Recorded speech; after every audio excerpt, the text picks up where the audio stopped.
Hello everyone. Today we are going to review some of the plans that the current administration has implemented or introduced rather to provide needed relief for America's first-time home buyers. This is Marcia Melendez, your friendly Brooklyn realtor, bringing you more information about real estate, entrepreneurship, and everything Brooklyn. Today I would like to focus on two of the plans. One of them is already a bill and is weaving its way through the approval process. And the other one is also hasn't been put into a bill yet, but it looks very promising. Today, we're not going to talk about the current state of the real estate market. Rather, we're just going to examine two of these many bills introduced to bring much needed relief to America's first-time home buyers. You know, the people that have been really trying very hard to get a home and have not been able to do so. The two primary ones that look promising are Biden's $15,000 first-time home buyers tax credit and the down payment towards Equity Act of 2021. Let's look at the $15,000 first-time home buyers tax credit first. The three main requirements are as follows. You must make no more than 160% of your area's average median income, commonly known as the AMI. For New York City, the area median income is $99,500, and there's a special allowance where people that live in high income or high cost areas, such as New York City and San Francisco, that AMI allows you to earn up to 180%.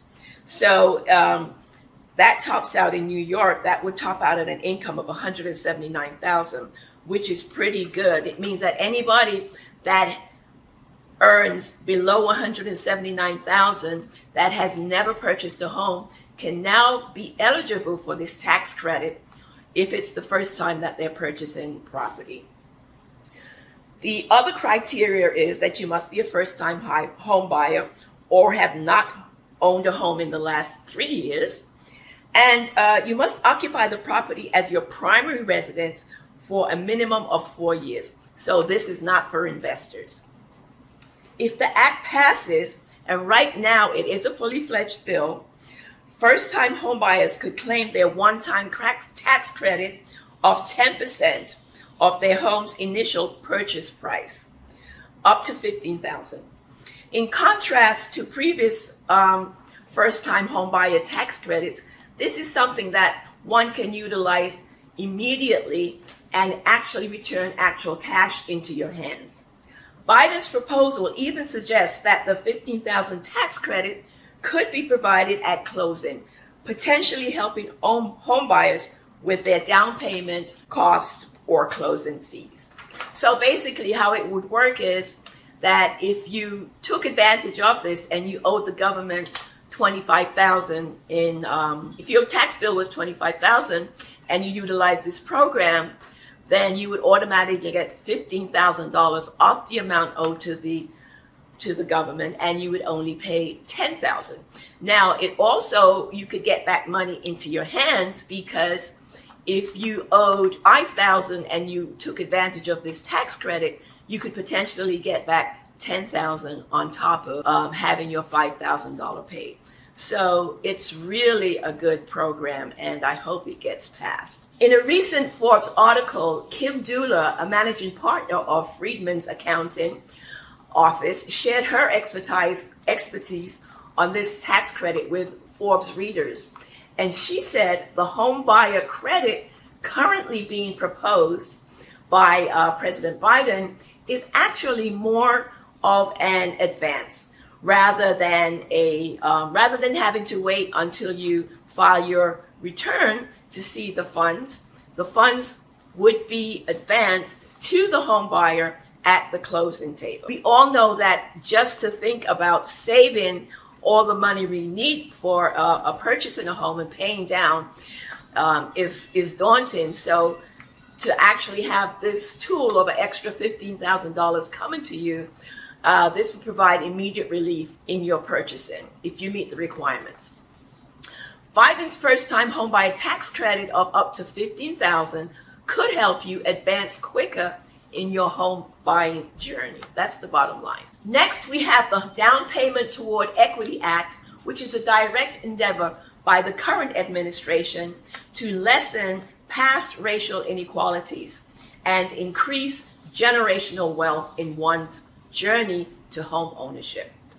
The proposed bill is an effort to reduce the barriers to home ownership that certain ethnicities may have faced in the past and assist in the fight for equality in the American housing market. The current eligibility standards are as follows. You must be a first-time home buyer, defined as someone who has not owned a home in the past 3 years. You must also be a first-generation home buyer, meaning your parents have never owned a home before. Exemptions to this area are if your parents lost their home to foreclosure and do not currently own a home, or if you have ever been in foster care, you would also be eligible. You must earn 120% or less of your area median income. That's the AMI we spoke about before. And you must use a Freddie Mac or Fannie Mae qualified mortgage backed by the government. So this will make it easier for the money and the plan to be implemented. And of course, you must be purchasing a primary home and not a second or vacation home. You know, since the bill has not officially passed yet, some of the parameters are subject to change. What I like about the program is that it is not a tax credit or a loan. Eligible home buyers would receive a cash grant that does not have to be repaid if they reside in the home for a minimum of 6 years. This sounds great. So what else? The amount that eligible borrowers will receive is $20,000. However, if the buyer is economically or socially underprivileged or identified as Black, Hispanic, Asian American, or Native American, they would also receive an additional $5,000 to the standard grant of $20,000. You know, while some may find the terms economically or socially underprivileged not to their liking, or worse, some people really don't even believe it to be valid. But I say there's no denying that certain groups of us have not had the same societal privileges as other Americans, especially when we examine the racial disparities in home ownership.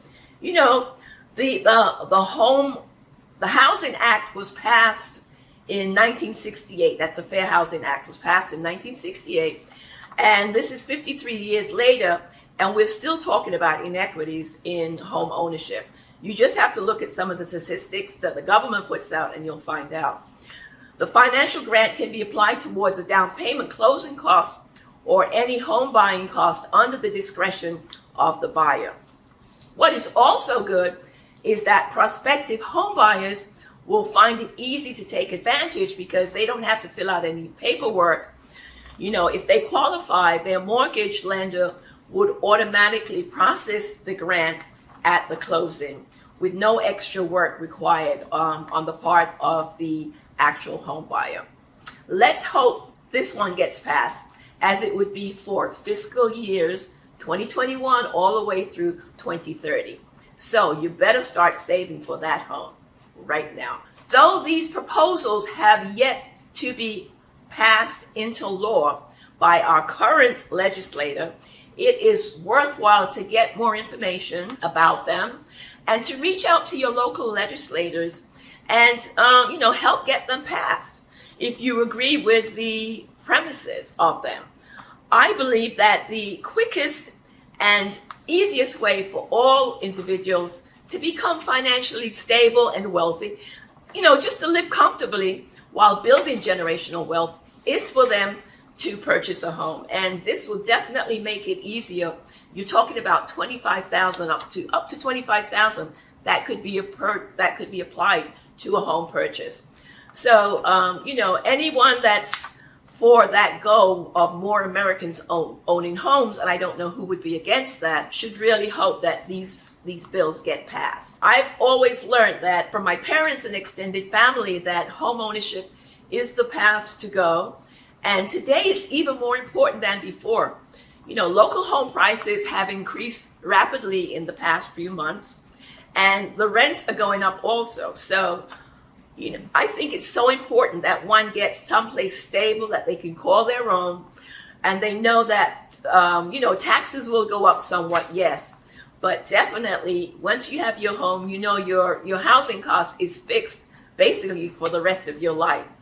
And it just gives you more flexibility, and it provides a great example for your family and your children so that they can also strive to own a home and improve their living standards. So please, let's hope these bills get passed. And if I was you and I'm eligible, I would start saving right now. Until the next time.